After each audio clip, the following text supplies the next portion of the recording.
Hi, my name is Windau. I have developed with Professor Laurent Itti from USC an inertial machine monitoring system for automated failure detection. The system can be described in 3 steps. First, the collection of sensor data. Second, the extraction of features. And third, the classification. We created 36 sensors for our inertial machine monitoring system to measure inertial data of machine motions.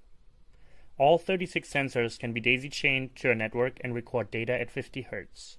During the experimental setup, we placed all sensors at multiple locations on a 3D printer. Then we performed test prints with motions varying in direction and speed. You can see one-axis only movements as well as combined axis motions along all 3 dimensions in slow, medium and fast speed.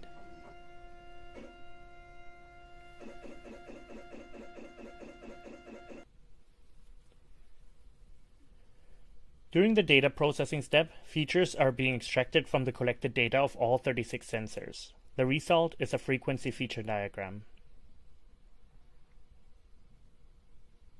In the third step, we use a neural network to distinguish between normal operations versus 10 failure classes.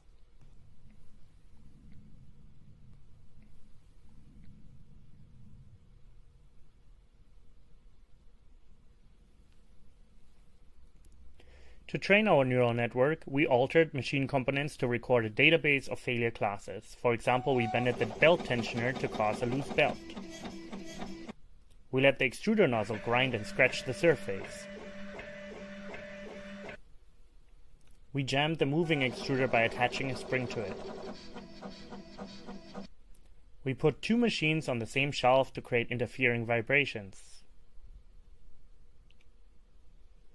We created an unstable ground by placing the machine on air pillows. And we also manually scratched the metal rod of one of the y-axis.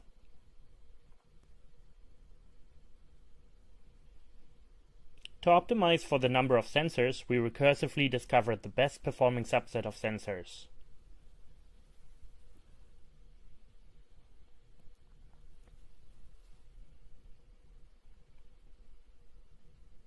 The results show that using under 1 minute of recording while running a test print, a recursively discovered best subset of 4 to 9 sensors yielded 11-way classification accuracy over 99%.